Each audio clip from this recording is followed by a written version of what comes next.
മക്കളെ, ഞാൻ ഇന്നൊരു ചുക്ക് കാപ്പി ഉണ്ടാക്കാൻ പോവാം. എല്ലായിടത്തും പനിയും ചുമയൊക്കെയാണ് കുഞ്ഞുങ്ങൾക്ക്. ഞാൻ ഇതിനകത്ത് 2 ഗ്ലാസ് വെള്ളം ഒഴിക്കുക. 2 ഗ്ലാസ് വെള്ളം ഒഴിച്ചിട്ട് തീ കത്തിക്കാൻ പോവാം.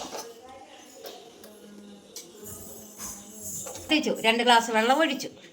ഇനി കുറച്ച് കരിപ്പെട്ടി ഇടുക. കരിപ്പെട്ടി ഇട്ടു. പിന്നെ ഇച്ചിരി ഇഞ്ചി ഇടുക. ഇഞ്ചി ഇട്ടു. ശകലം കുരുമുളക് ചതച്ചത് ഇടുക. ശകലം തുളസി ഇടയിൽ ഇടുക.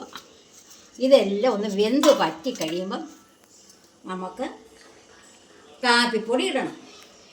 കാപ്പിപ്പൊടി ഇട്ട് വെന്ത് നല്ലതുപോലെ പറ്റുമ്പോൾ ഒരു 1.5 തുടം ആയി കഴിയുമ്പം നമ്മൾ അത് അരിച്ചെടുത്ത് നമുക്ക് കുടിക്കാം. കുഞ്ഞുങ്ങൾക്ക് കൊടുക്കാം, വലിയവർക്കും കുടിക്കാം. കഫം മൊത്തം പറഞ്ഞു പോരും. വെറുതെ മെഡിസിൻ കഴിക്കണ്ട. ഒരുപാട് കുഞ്ഞുങ്ങൾക്കൊക്കെ മെഡിസിൻ കൊടുക്കുന്ന അഴുക്കാം. ഇതേ നമുക്കൊരു 4 സ്പൂൺ വീതം കുഞ്ഞുങ്ങൾക്ക് കൊടുത്താൽ ചുമയും കുറയും, കഫവും പറഞ്ഞു വരും. മക്കളെ, നമ്മൾ ഇനി കാപ്പിപ്പൊടി ഇടാൻ പോവാം. വെച്ച വെള്ളത്തിന് കാപ്പിപ്പൊടി ഇടുക.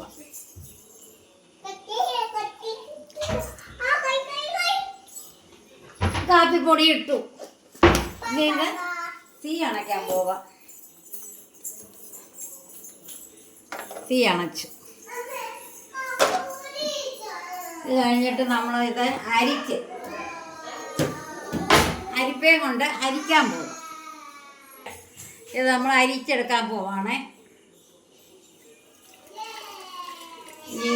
ഇഞ്ചി കാപ്പി നമ്മൾ അരിച്ചെടുത്തു.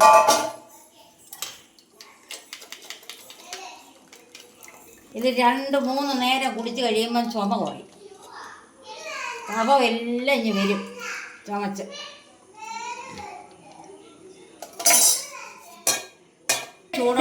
ചെറിയ ചൂടോടെ കുടിക്കാൻ പോവാ. കുറച്ചെടുത്ത്